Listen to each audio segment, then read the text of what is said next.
देखो এই মুহূর্তে সেন্ট্রাল এভিনিউতে রয়েছি এবং সেন্ট্রাল এভিনিউতে অবশ্যই দেখা যাচ্ছে পুরোপুরি একদম জল জমে রয়েছে এবং যেদিকে চোখ যাচ্ছে সেখানে কিন্তু আমরা দেখতে পাচ্ছি জল জমে রয়েছে এবং যদিও গাড়ি চলছে খুবই সংখ্যায় কম এবং সেক্ষেত্রে কিন্তু মানুষজন খুব অসুবিধায় পড়েছেন এবং সব জায়গায় আমরা দেখতে পেরেছি যে তারা অপেক্ষা করছেন বাসের জন্য, কিন্তু দেখা যাচ্ছে যে সংখ্যায় তুলনামূলকভাবে কিন্তু খুব কম রয়েছে এবং এখানে আমরা দেখতে পাচ্ছি যে এই জলের মধ্যে দিয়ে কিন্তু অনেকে হেঁটে যাচ্ছে, যেহেতু তারা গন্তব্যস্থলে যাওয়ার জন্য সেরকম তারা তাদের জায়গা মানে তারা বাস পাননি, সেই কারণে কিন্তু হেঁটে যাচ্ছেন। একদম আমরা দেখতে পাচ্ছি যে এইখানে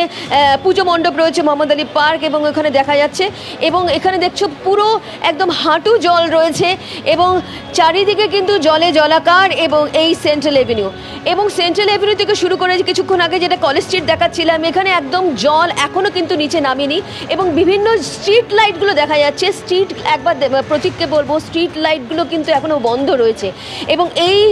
এই জায়গা দিয়ে যাওয়ার জন্য যদি স্ট্রিট লাইট বন্ধ থাকে সেক্ষেত্রে কিন্তু মানুষজন যখন এখান দিয়ে যাচ্ছেন সেক্ষেত্রে কিন্তু আরও অসুবিধার মধ্যে পড়ছেন, কারণ এটা একদম